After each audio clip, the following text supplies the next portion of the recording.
Okay. Okay, good afternoon, everyone. It's Rabbi Akiva Males, and I hope that you're well. Today is Wednesday. It is February 3rd. We're getting ready for Parshas Yisro, and I want to share some Divrei Torah with you today that are going to relate to Parshas Yisro. Everyone should have had in the email, there was a link for the source sheets we're using. Additionally, I have them here on the screen as well. So here we go. Let's get started. So we'll start as follows.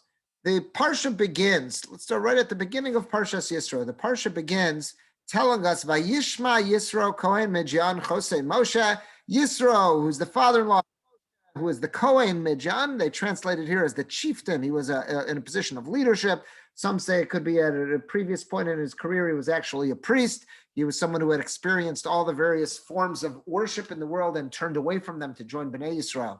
So he was the Kohen Midyan, Chosei Moshe. He was the father-in-law of Moshe. As Kol Asher Aseh Elokim L'Moshe Yisrael Mo. He saw and he heard about everything that God had done for Moshe and for the Jewish people. Ki hotzi Hashem es Yisrael miMitzrayim. After all, Bnei Yisrael had just been miraculously taken out of Egypt by HaKadosh Baruch Hu. Beis 2, Vayikach Yisro Chosei Moshe. And then Yisro, who was the Chosei Moshe, he took with him, the father-in-law of Moshe brought with him as Tzipora Ishes Moshe, Moshe's wife Tzipora, Achar Shilucha, after she had been sent away.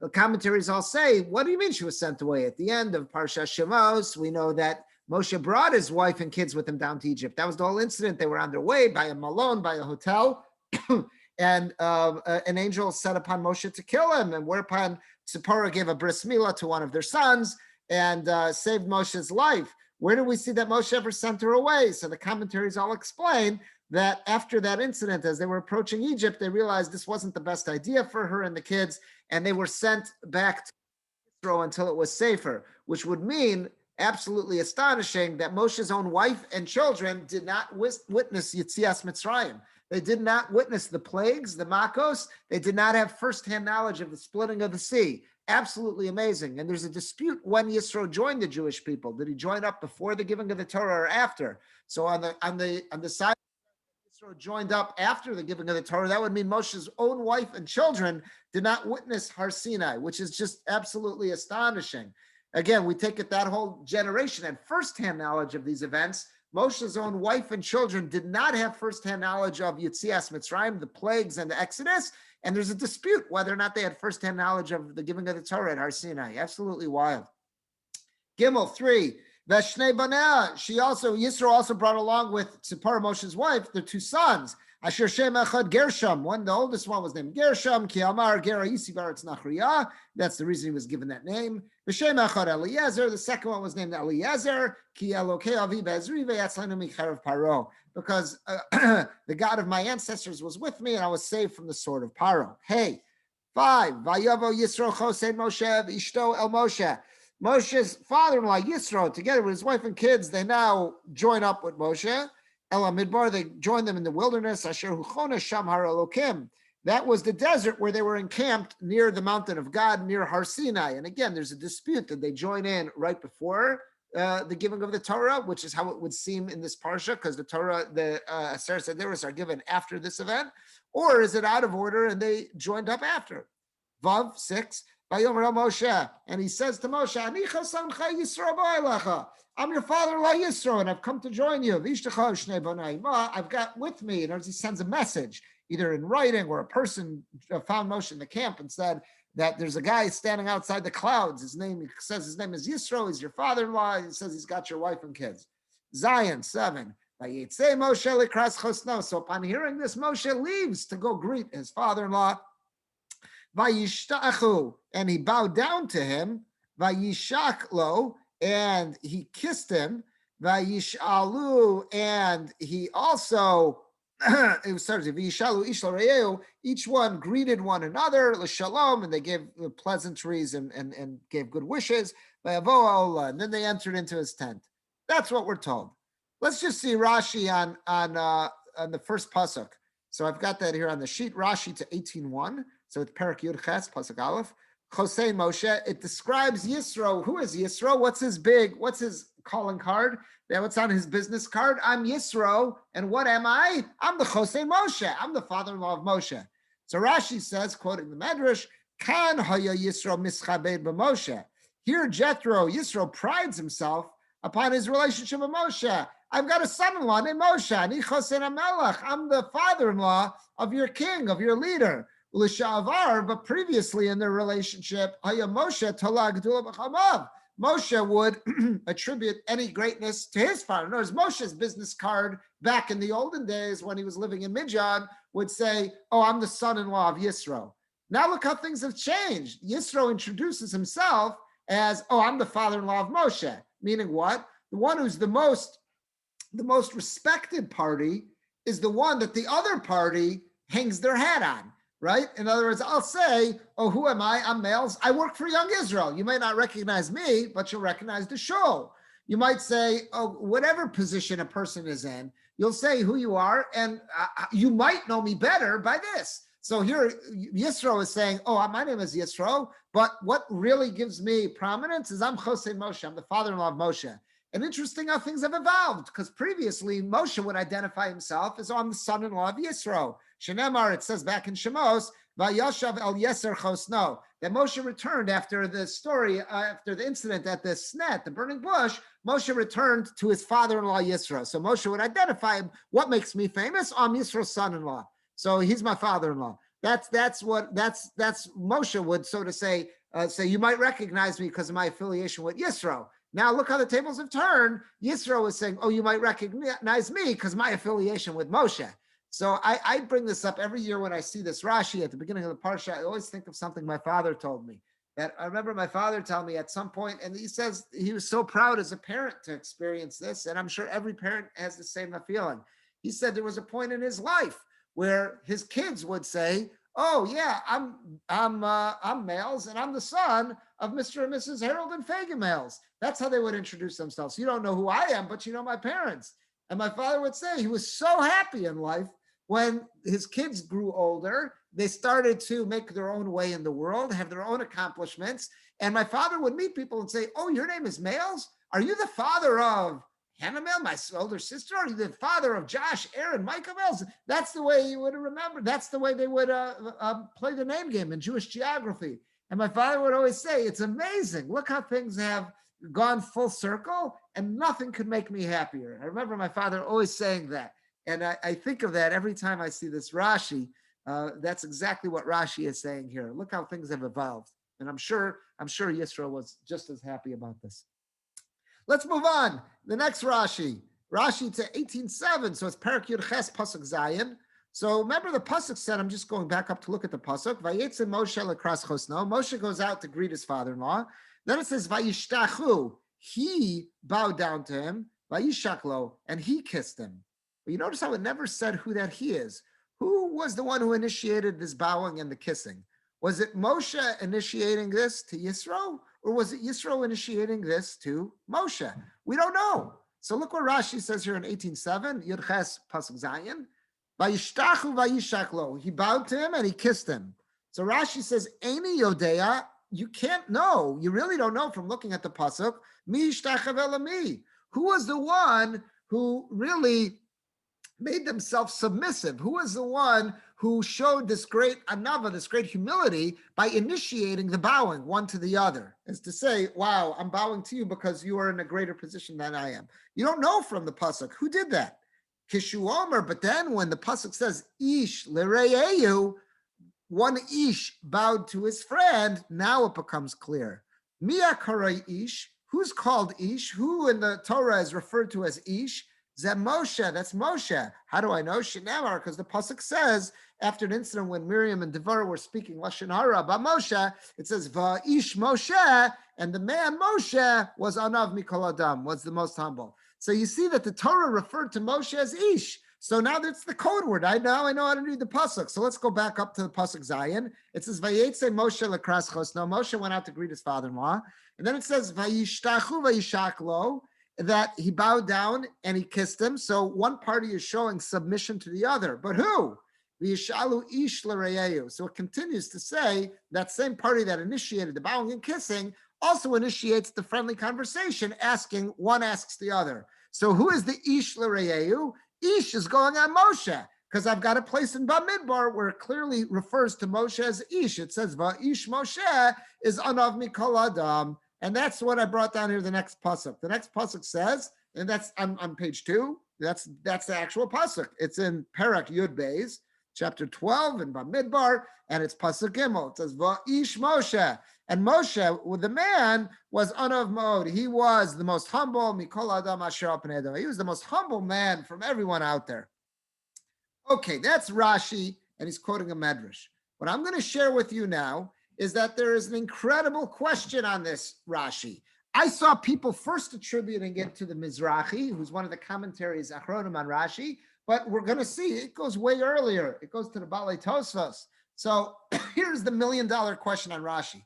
What did Rashi just do, quoting this medrash? He says, I don't know who was the party that was submissive. Who initiated the hugging, kissing, and asking for peace? Was it Moshe or was it Yisro? Oh, but then it says Ish, so it's clearly talking about Moshe because the Torah refers to Moshe as Ish. Here's the $1 million question. The Torah also refers to Yisro as Ish. Look at this pasuk in Shmos Beis, chapter 2 in Shmos. It's the next pasuk on the page, pasuk Chafal 21. Vayoel Moshe l'sheves. Now Moshe consented to settle down as Ha'ish, with the man. This is talking about when Moshe first shows up in Midian, saves the daughters of Yisro at the well, and Yisro says to the daughters, why'd you leave him there? Go back and get him, and we'll offer him a place to eat, and maybe he'll marry one of you. And that's Moshe says, okay, I'll stick around, and I'll be a shepherd for you. Yoel Moshe l'sheves. Moshe agreed to stay there. Es ha'ish, with the man. Who's the man? Yisro. Moshe, and Yisro gave Tzipora to his daughter. So what do you see? The same Torah that called Moshe an Ish also calls Yisro an Ish. If that's the case, how do we make sense of this Rashi? Rashi says we had a very enigmatic pasuk. It's cryptic. It could go both ways. One party was submissive to the other, and I don't know who it was. Was it Moshe or was it Yisro? Oh, but it refers to him as Ish. Oh, so now I know who the submissive party was, Moshe, because the Torah calls Moshe an Ish. Well, the Torah also calls Yisro an Ish. So what gives you any indication that the Ish in this pasuk is referring to Moshe? Maybe the Ish is referring to Yisro. That's going to be the $1 million question. And I'm going to show you now either 4 or 5 different parties that ask this question and answer it. Very different answers. Fascinating. So let's see, the first one is the Nachlas Yaakov. The Nachlas Yaakov is one of the commentaries on Rashi. And he asks this right away. Look at this. He says, B'mechilta, he quotes the Rashi, and he says, B'mechilta, that's the medrash that Rashi was quoting. Well, maybe Raya it brings a proof that how do we know which Ish is our pasuk talking about? Who is the submissive party? Va'ish Moshe anav lamod. It says that it's talking about Moshe was such an anav. Hiksha hara'am re'em. So that's the Mizrahi, Rav Eliyahu Mizrahi. That's who they initially attribute this question to. Oh, this is the famous Mizrahi question. The Yisro nami karai ish. Yisro is also called ish. Tichsiv, because the Torah writes in Shmos Beis, that's the pasuk right above this one. It says over there, Vayol Moshe l'sheves es ha'ish. Moshe agreed to settle down with the man who is talking about Yisro. So the tirtzu dochek. So he says, I don't like the Mizrahi's answer. Mizrahi gave a long answer. I don't like it. It's really a forced answer. So the Nachlas Yaakov says, I'm going to replace the Mizrahi's answer with my own. And look what his answer is. V'li here's my answer. Dishani ish dechsiv gabe Moshe. When it says ish by Moshe, that's a very different way of saying ish. Why? Shum miyusar. It's totally extra. Look at that pasuk about Moshe, where it right up above. It says va'ish Moshe anav mod. I didn't need the word ish there. The pasuk could have read just as simply u'Moshe anav mod. Moshe was a very humble person. So that's what he says. He goes, Deshani ish tichsiv gabe Moshe. It's different when it wrote ish by Moshe. Shu miyusar. It's totally extraneous. You don't need that word in the pasuk. The havalon lameimar. It could have just said u'Moshe anav ma'od. Moshe was an exceedingly humble person. U'mechsiv v'ha'ish Moshe. Why did the Torah add this extra word and say va'ish Moshe? Shma mino shebalu lameid. It's coming to teach us shemoshe nikra ish. That Moshe is the one who carries this title of Ish, the gentleman Moshe. So now, whenever I have a question that when the Torah said ish, who's it referring to? It's referring to Moshe, because elsewhere in the Torah it used that word when it did not have to. But in that second pasuk there by Shmos, when he used ish in reference to Yisro, the pasuk said Vayol Moshe l'sheves es ish. Moshe consented to stay with the man. You can't take out that word ish and still have the same pasuk. Vayol Moshe l'sheves es ish havale ki'ilu kasav es Reuel. It says ish. It's as if it's saying Reuel was one of the names of Yisro. That's what it's saying. Moshe agreed to settle down with the ish, meaning Yisro. You can't take out that word ish and have the same pasuk. It says Ki'ilu kasav es Reuel v'ratzalamara ish. That Moshe agreed to stay with the man Sheniskar Lamala, who we just mentioned in the previous psukim, whose name was Reuel or Yisro. So the Nachlas Yaakov's answer is as follows. He's bothered by the Mizrahi's question, and he says, "Here's my answer. It's not a question. When it said ish by Moshe, it was totally extra. It was superfluous. You did not need that word there. So by the fact that the Torah throws it in is telling us, for now on, whenever there's a case in the Torah where you're in doubt over when the Torah uses the word ish, who's it referring to? It's referring to Moshe, because that's another title we gave him, the gentleman Moshe. That's the name. But in that other pasuk by Yisro, it's not an extra word. Ish, you won't have that pasuk meaning anything if you take out that word ish. Therefore, it's not given over to say this is a new title that you're ever in doubt. It's talking about Yisro. There, ish is a euphemism for Yisro. But you can't say that now I know whenever it says ish in the Torah and we don't know who it's talking about Yisro. That's the Nachlas Yaakov's answer. That's answer number one. Now we're going to see the Divrei David, who's the Taz. That's Rav David Alevi Siegel, leading Polish Jewry in the 1600s. He wrote a very famous commentary to the Shulchan Aruch called the Taz, the Turei Zav. That's what he's most known for. But he also has a commentary on Rashi, and he's bothered by the same question. Here we go. The Divrei David says, Zeh Moshe, b'mechilta yalef dichsiv. He says from the Mechilta, that's the Medrash Rashi quotes. How do I know that Ish refers to Moshe? Because it says, Va'ish Moshe anav mod. Moshe was exceedingly humble. Moshe, the gentleman, Moshe, the man, was exceedingly humble. So he's bothered by the same question. What do you mean? It says Ish by Yisro. So maybe Ish is talking about Yisro. The pasuk said that Moshe consented to settle down with the man. So it says, Moshe agreed to settle with the man. So how do I know when it says Ish in our parsha now it's talking about Moshe? He was the submissive fellow. So he says, Lo kasha, that's not a question. The Sham Gabe Moshe, because when it uses the word Ish by Moshe, Ksiv Moshe Gam Kain, it also says his name there. Mashain Kain Gabe Yisro, as opposed to Yisro. So what the Daz is saying is, look at those two psukim. Let's compare them. The first one up there, by when it says Moshe was exceedingly humble, it says Ha'ish, and it also says Moshe. So it's clearly the Torah is giving him, saying this is a title for Moshe. Va'ish Moshe, Moshe the gentleman. It doesn't seem like he's saying like the Nachlas Yaakov, that it was, that it was extra, and therefore, since it's superfluous, it's saying for now on, that's who it is. It seems like the Taz is learning a little slightly different. What he's saying is Va'ish Moshe. It's giving it as this is his title. It's like saying Captain Moshe. So now if I ever see someone saying Captain, I know it's about Captain, it's Moshe. Va'ish Moshe, Moshe the man, Moshe the gentleman was exceedingly humble. But in the second pasuk it says Vayol Moshe l'sheves es Aish. It just says Aish, and again Aish is that's it didn't say the word Yisro next to it. So now I don't know that whenever it says Ish, it's talking about Yisro. When it says in the first pasuk Ish next to Moshe, that clues me in that whenever it says Ish and I don't know who it's talking about Moshe. That's how the Taz deals with this. Okay, let's see another answer. I just find this fascinating. Look how serious the commentaries take Rashi. No one again here dismisses Rashi saying, okay, he did a great job 99% of the time. Here's one where he blew it. No one does that. Everyone says we have to be miyashiv. We have to come up with a way to make sense of Rashi that tells us the awe and the great veneration, the respect everyone has for Rashi. Look at a third one. This is the Das Zakanim. This is the Balei Tosos. This is a Rishonim. So this is what I'm saying now. You see this question was asked by sources far earlier than the Mizrahi. Look at the Das Zakanim. He's bothered by the same thing. So he's quoting Rashi. He says, I don't know who bowed down to who. Kishu Omer Ish L'Reyehu, but then when it says Ish L'Reyehu, that one party was submissive to the other. So I don't know who that's referring to. Mia Kara Ish. So who is it that's referred to as Ish? Zeh Moshe. That's Moshe. How do I know? Shenemar Isha Elokim. Moshe was a man of God. I saw this Dasakim. I said, what? That's not our pasuk. Look back up at our Rashi, what we've been dealing with till now.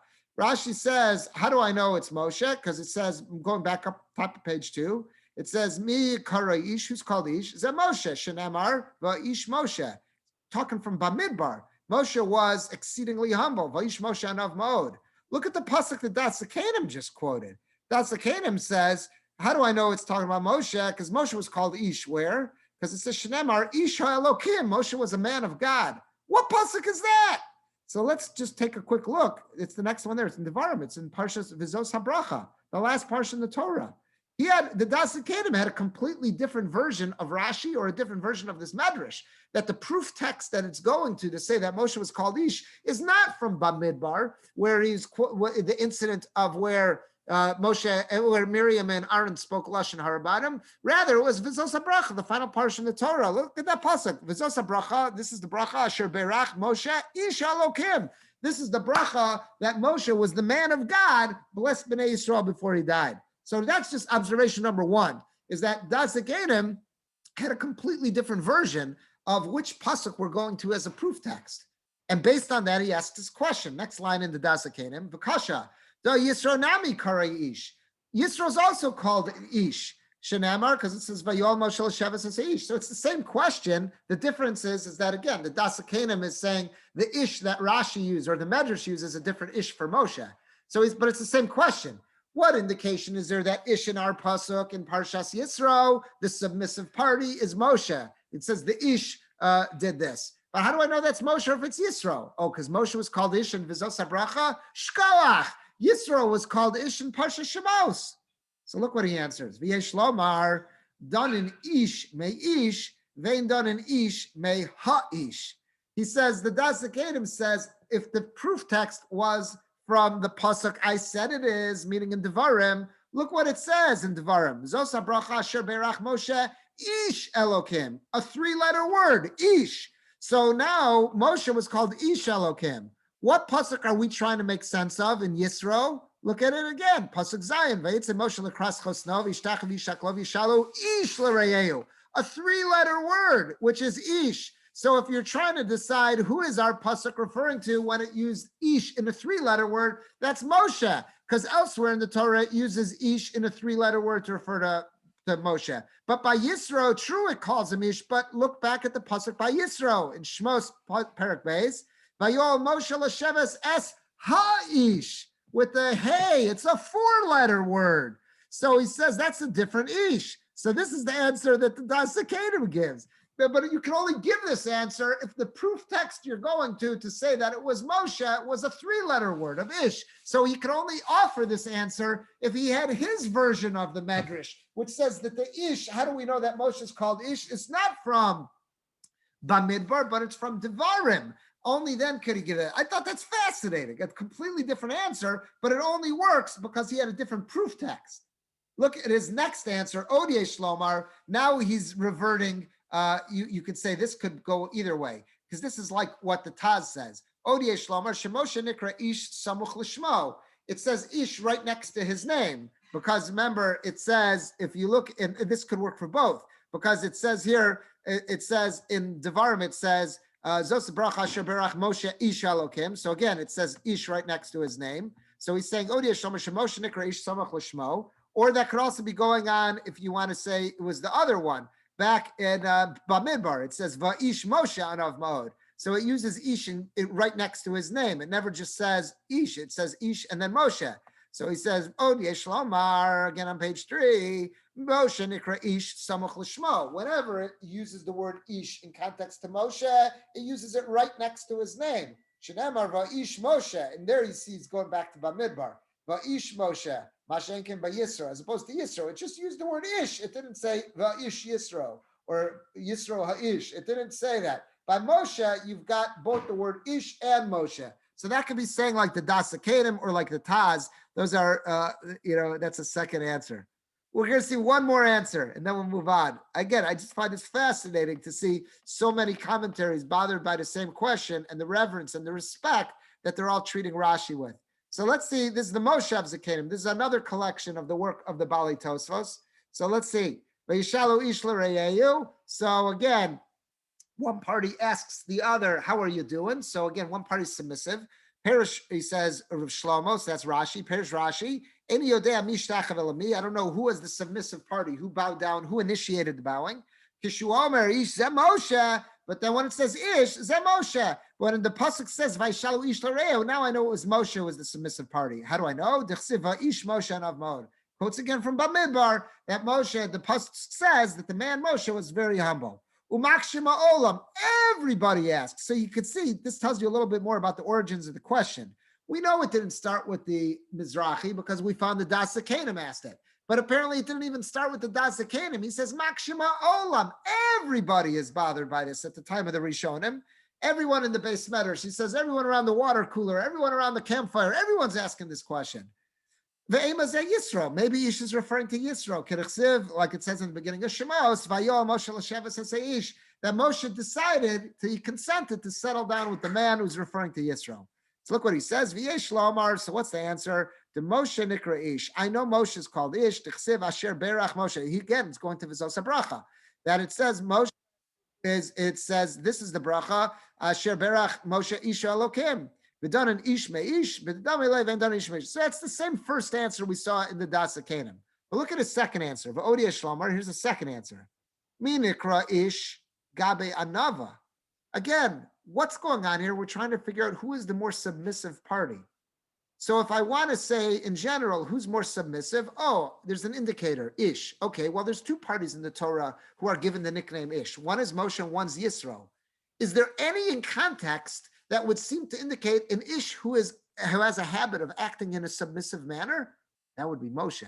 Because if you go to Bamidbar, Min Nikra Ish Gabe Anava, who is called Ish in the context of being submissive or acting with humility, Moshe. That's Moshe, where it says, Va'ish Moshe anav ma'od, where it says in Bamidbar, Moshe was exceedingly humble. Ba'chavi anava Moshe. Here we're talking also the context, who is the party who is acting in a submissive fashion, who is willing to lower themselves to the other. It's obviously Moshe. Va'ish Moshe anav. It says in Bamidbar, Moshe was an anav. And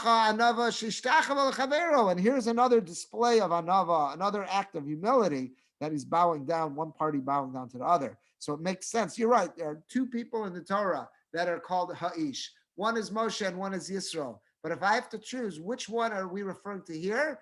Acting in a submissive manner? It's Moshe. Because I have an indication that Moshe's done that before. The Torah testifies about him, that he was Anav Ma'od.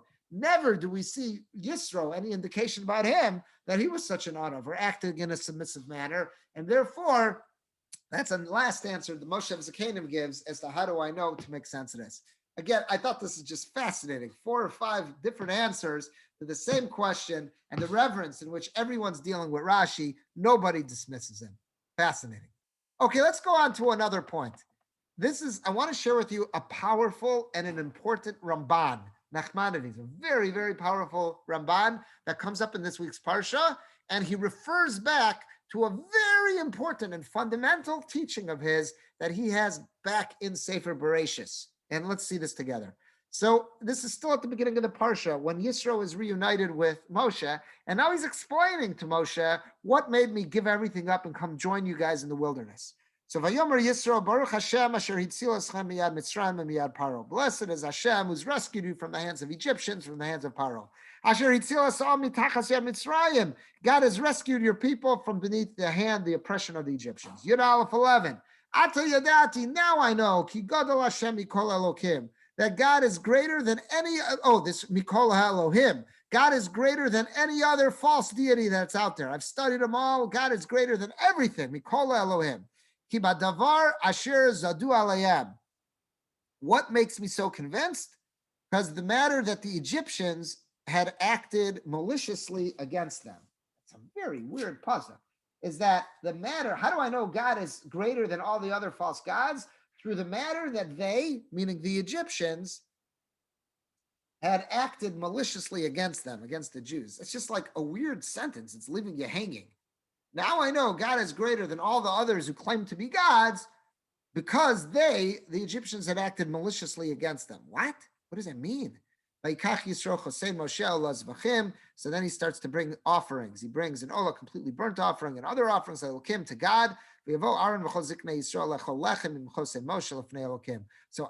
and Moshe, everyone comes out, all the elders come out to eat the celebratory meal with Yisro, the su'udah that he throws. Okay. What does Rashi do with this pasuk in 1811? Yud Ches Yud Aleph. Rashi says, what did Yisro mean? Ki badavar asher zadu aleim. Through the matter that the Egyptians, acted maliciously against them. What does Yisro mean? So he says, Ketar Gumo. The way to understand this is like Onkelos, the Aramaic translation. What does it mean? And he's going to use Hebrew, but we'll see in the Ramban what the Onkelos said. Bamayim damu lavdam. With water, the Egyptians plotted to destroy the Jews. Vehem, and look at the poetic justice. Vehem, and they, meaning the Egyptians, nevdu b'mayim, they themselves were destroyed with water. So he says, look at this poetic justice. They tried to destroy the Jewish people with water. How did they destroy with water? Try to destroy with water? Because they made a gezerah, kol haben hayulod, hayora tashlichu. Any boy who is born should be cast into the river. So they tried to destroy the Jewish people by casting the babies into the river. And when Hashem punishes them and smites them, smacks them down, how were they destroyed? With water. How? It's Kriyas Yamsuf, when the splitting of the sea, when the waters reconnect and drown the Egyptians and their army, everyone who was pursuing them. That's how he learns that pasuk. So let's look back at that pasuk for a second. It was pasuk Yud Aleph. Atu yadati. Now I know ki gadol Hashem mikol Elohim, that God is greater than all the other false gods out there. Ki badavar asher zadu alayim. Through the matter that the Egyptians, acted maliciously against them. It still seems a little odd. Rashi's saying what? Rashi's saying, what does it mean? It doesn't mean by the way the Egyptians acted against them. Zadu is plural, going back on the Egyptians. Kibadavar shir zadu aleihem, by the way that the Egyptians acted against them. So Rashi says, yes, since they wanted to destroy Bnei Yisrael with water, they themselves were destroyed with water. So it's poetic justice, according to Rashi. What Yisro saw and made such an impression on him was like Mida Keneged Mida, that they tried to hurt Bnei Yisrael with water, they were destroyed with water. That poetic justice, that's what sealed the deal for Yisro. That's how Rashi seems to be saying it. Let's see the Ramban. We're going to see a very important Ramban, and he's going to refer back to a very fundamental piece of his in Bereshis, where he argued vehemently with Rambam, with Maimonides, and let's see what he does. This is a very important Ramban to know. So Ramban says, Ki badavar asher zadu aleihem, through the same manner that they had acted maliciously against them. Perusho, what does that mean? Badavar asher azidu hamitzrim al Yisrael, in the same manner that the Egyptians tried to act with malice, extreme maliciousness against the Jewish people, through that yadati, that's what made me figure out Shu Gadol Mikol Elohim, that God is greater than any other false deity, anything claiming to be God out there. The Tamzeh, what does that mean? Hashem Gazar al Yisrael, back in Sefer Bereshis, at the Bris Bein Habsarim, the covenant between the parts, God decreed about the Jews, and he told Avram, Vavadum vinu asam, that they will be subjected, the Jewish people will be subjected to slavery and they will be tormented. So the Egyptians might try to defend themselves in a court of law and say, what did we do wrong by enslaving Bnei Israel? We were just doing the will of God. So he says, they might say, and they might try to exonerate themselves, and God might say, yeah, I did not punish you for enslaving Bnei Yisrael, because you're right. You might be able to claim, you Egyptians might be able to claim that all you were doing was God's will by enslaving them. After all, I decreed Vavadum vinu asam, that they will be enslaved and tormented. Aval, why is God lashing out and destroying the Egyptians? Hezidu alayhem. You went beyond what God said to do. You acted with great malice, with maliciousness towards the Jewish people. You tried to destroy them. God never said the Jews are supposed to be destroyed at the Bris Bein Habsarim. He said they're supposed to have a difficult time in slavery. What did you do to show that you wanted to destroy Bnei Israel? How do we plot against them? We have to stop them from increasing. First, you gave the order that the midwives are supposed to commit infanticide. They are supposed to kill all the boys that are born. And then when that wasn't working, you decreed that any boy is born should be thrown into the river. That's why the Egyptians deserve to be destroyed. It wasn't because they enslaved Bnei Yisrael. They may have gotten away with that because they can use as a defense. We were just doing God's will. God, you decreed that they should be enslaved, and we're just doing and tormented. We're just doing your will. But where do they not have an excuse? God says, I never went that far. I never said they should be destroyed. And you were out to destroy them by killing their boys, first with the midwives and then throwing them into the river. Zeu Sha'amar, and this is why God says at the Bris Ben Absarim, the covenant, he says, V'gamas hagoya asher yavodu dan anochi. And also the people that oppresses them, that enslaves them, dan anochi, I will hold them accountable. Kamosha Parashti Sham, and he says, like I explained over there. And that's the Ramban saying. Ramban saying, this is my Shita. And we're going to see in a minute about this. Ramban is a very fundamental teaching. And he writes this by the Bris Ben Absarim. There's a philosopher's question that everybody is bothered by that, by the Bris Ben Absarim. How on the one hand could God say to Avram, I'm decreeing that your offspring will be enslaved, and then say, and by the way, the nation that enslaves them, I'm going to really beat up. What do you mean? They were just doing your will. That's like saying, giving a judge saying, okay, you've got to give this fellow lashes. And now the one who's supposed to administer the lashes gives the lashes and say, okay, but now I'm going to beat you up because you shouldn't have stricken him. What do you mean? You ordered he should get lashes. So all the philosophers, Jewish philosophers, non-Jewish, everyone's bothered by this. And the way the Ramban famously deals with this dilemma is to say, you're right. If the Egyptians had really gone according to the will of God, had they stuck to the schedule, stuck to the plan, just enslaved them, then they could have had a defense. But they went beyond God's will. So, by the way, nobody should ever take the Ramban's approach and say, I'm entitled to do something because obviously God willed it. We don't know when we're going beyond what God had in mind. And that's what the Ramban saying the fault of the Mitzrayim was. They went beyond what God had in mind. God said, Vavadu vinuosam, they're supposed to be enslaved and tormented. He never said they're supposed to kill their boys, supposed to throw them into the river. So the Egyptians went beyond that. None of us, no human being should ever say, I'm just an agent of God's will, because you never know when am I going beyond God's will. So the Ramban's not giving license to anybody to lash out in someone and say, okay, it must have been God's will because it was allowed to pull it off. Ramban's not doing that. He's saying in this one exceptional case where God made this prophecy and he made it known, and he said, Vavadu vinuosam, he told Avram that your offspring is going to be enslaved. So then the Egyptians, you might say, well, what do we do wrong? We were just doing God's will. So the Ramban's famous approach is to say, had they only enslaved them, they could have gotten off. The problem was they went beyond what God said. That's the Ramban's famous approach. V'nei Hashem ra'amach shavtam. God saw their thinking. V'nakam mehem al zedon levam. And therefore God took nekama. He avenged Bnei Yisrael because of the malice in their hearts and how they acted. They went beyond God's will. And this is what the pasuk says in Nehemiah. We say this every morning in Psukei de Zimra before Vayosha, before Az Yashir. Ki adata, we say about Hashem. Nehemiah says about God. God, you know ki hezidu aleim. You know about the Egyptians that they acted with malice towards us. The reason why God punished Egyptians was not because they enslaved us, but rather because they went so far with the maliciousness and to destroy us. And that shows they were never following God's will. So now he could punish them for everything. He punished them because of the maliciousness that what they planned against Bnei Israel. God sees into the hearts of mankind. He takes upon himself to do justice for those who were oppressed. And he takes vengeance, and he acts with wrath against the world's oppressors. And nobody could prevent God from carrying out his justice.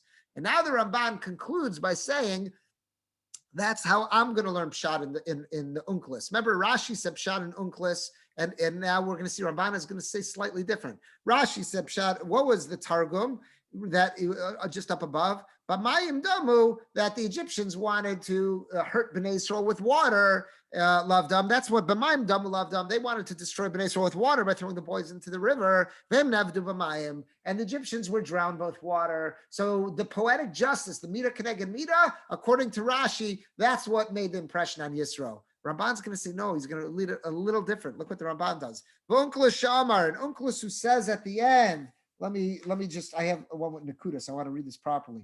Unkla Shamar, Unkla says, Are Piskama, that he says, for the very thing, the Chashivu Mitzarei Lameidan Yas Yisrael, the very matter in which the Egyptians intended to judge or harm Bnei Yisrael, Bei Dinun. That's how they were judged by God. So what does that mean? Yirtza Lomar, he says it's not just that Yisro says, I was impressed by the poetic justice or the Mida Keneged Mida, measure for measure. Rather, Yirtza Lomar, what does Unklis mean? Different than Rashi. Ki haya ansham, why were the Egyptians punished? In general, why were they punished? Like what I'm saying to Ramban. The reason why the Egyptians were punished was because they tried and they drowned the baby boys in the river. That was never included in what God decreed, that Bnei Yisrael is supposed to be enslaved and tormented. That's why they were punished with water. So the Ramban is doing a little bit different than Rashi. Rashi looks at Onkelos the Targum and says, what really impressed Yisro was that it was massive Mida Keneged Mida, measure for measure, the poetic justice. He's saying, no, Ramban's saying what really impressed Yisro was as follows. Is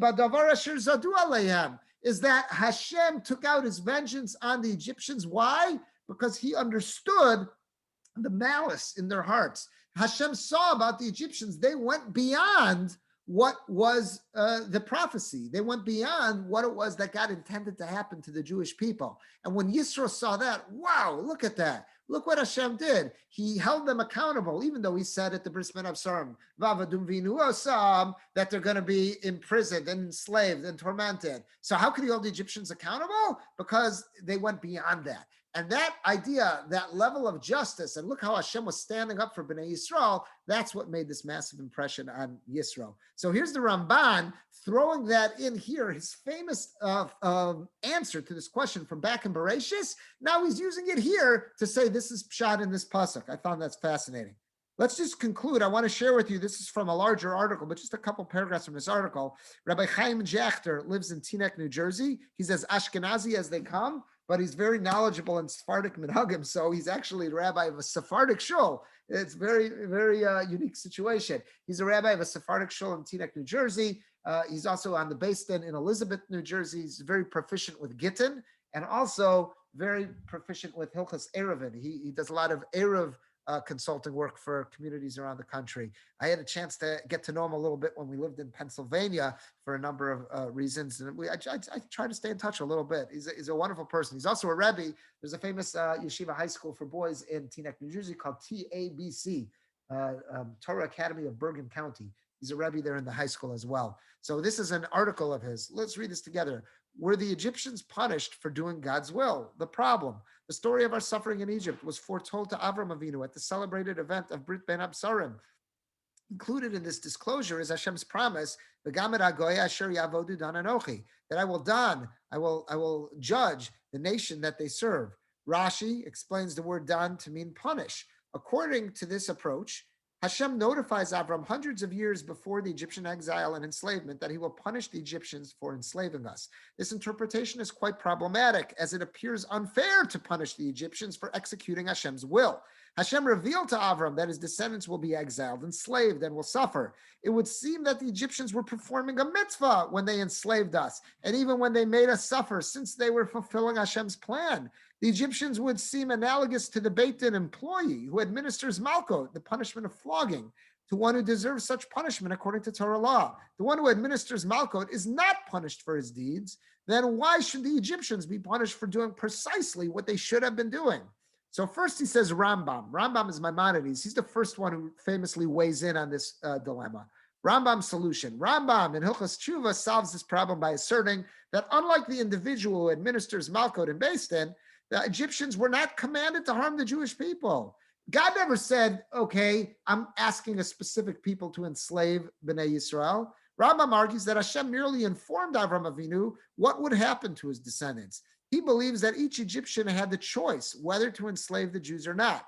If Rambam were to have been asked by the Egyptian living at the time of enslavement as to whether he should enslave the Jewish neighbor, Rambam would have replied that he should not. and Hashem will punish him for doing so. There's harbe shluchim lamakom. God's got many agents. Just because he put a decree out there that says that the Jews are supposed to be oppressed, who asked you to do it? There's plenty of bad guys out there. Why did you step into this role with glee in your eyes? According to Rambam, the Egyptians were punished for having made the poor choice of enslaving us. That's the way Rambam answers this dilemma. Rambam says, yeah, God decreed it, but he never said which nation's going to do it. And whoever chooses to do it is going to get a patch. What made you decide to do this? What kind of nasty person are you that you hear of a decree and you say, okay, I want to be a slave master? What kind of sicko are you? A proof to Rambam might be drawn from the fact that Hashem does not specify a nation in the Bris Bein Absarim. Just as no specific nation was supposed to enslave the Jews, so too specific individual was bidden to enslave and harm us. An analogy might be drawn to a sociologist who predicts that there will be 10 murders in a city during a certain period of time. This prediction certainly does not exonerate those who made the bad choice to murder. And then he says Ramban, and this is what we've been dealing with. Ramban, Nachmanides, vehemently disagrees with Rambam. He argues that it was a mitzvah for the Egyptians to enslave and make a sover. They're doing God's will. If someone honestly knows God's will, again, none of us know God's will, but that was a famous prophecy that seems like the world had known about. So if you really know God's will, it's a mitzvah to make it happen. And Ramban uses this to explain why Yosef went through a lot of the shenanigans to get his brothers and fool them, to get him not saying he was Yosef when he was in a position of power, to bring them all down to Mitzrayim so they would all bow down to him. This was, according to Ramban, his philosophy. Yosef felt that his dreams had a level of nevuah, of prophecy to him, and therefore it was a mitzvah to try to fulfill them. He had to come up with a plan. What can I do that'll make all my brothers come down and bow to me? If I just say, hey guys, I'm Yosef, they're not all going to bow, and they're not going to bring down Binyamin to bow. So I've got to go through this whole shenanigan, all this charade to fulfill God's will. That's the Ramban, how he uses that over there. So look what he does. Ramban vehemently disagrees with Rambam. He argues that it was a mitzvah for the Egyptians to enslave and make a suffer, similar to the one who administers Malkot and Beis Din. Ramban solves our problem by interpreting the words dan differently. He understands it to mean judge. According to Ramban, Hashem tells Avram Avinu, he will judge the Egyptians in the manner in which they executed the divine decree of our suffering in Egypt. If it will be determined that they did not make us suffer excessively, and if their intentions were limited to carrying out the divine will and not to serve their own interests, then they will not be punished, because they could say we were just doing God's will. Ramban explains that the Egyptians were punished. Why? Because of their excessive torment. The specific example he gives is they're throwing Jewish baby boys in the Nile. The Egyptians certainly exceeded their mandate in this regard, since they were never supposed to kill us. We might add that the straw decree of Shemot, chapter 5, also seems to constitute an excessive, brutal exercise that the Brit Ben Absalom did not call for. That was when they said, we're no longer going to give you straw, but you're forced to complete the same amount of bricks.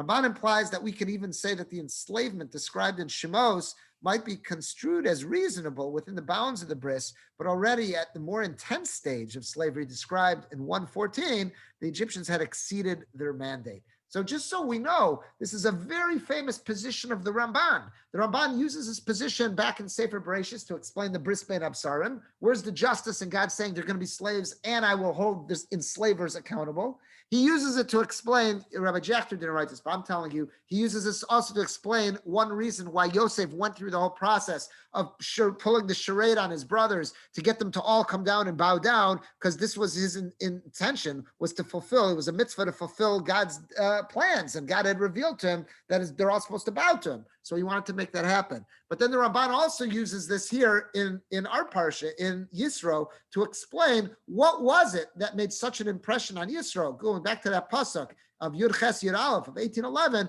Ata Yadati Ki Gadol Hashem Mikol Elokim. Now I recognize God is greater than anybody else who's claiming to be God. Why? Ki badavar asher zadu aleihem. Because look at the Egyptians. They were held accountable. Why? Because they were malicious. They went beyond God's will, and God held them accountable for stepping over the line. That's what made the impression on Yisro. So that's how the Ramban wants to explain this pasuk. It's not just saying poetic justice. He's saying, I understand that what occurred here, and that made such a roshem, that made such an impression on him. And I thought that's incredible. So now you know this very fundamental teaching of the Ramban, how it's used in Sefer Bereshis, and how it's used in this parsha as well. With that, I'm going to stop the recording.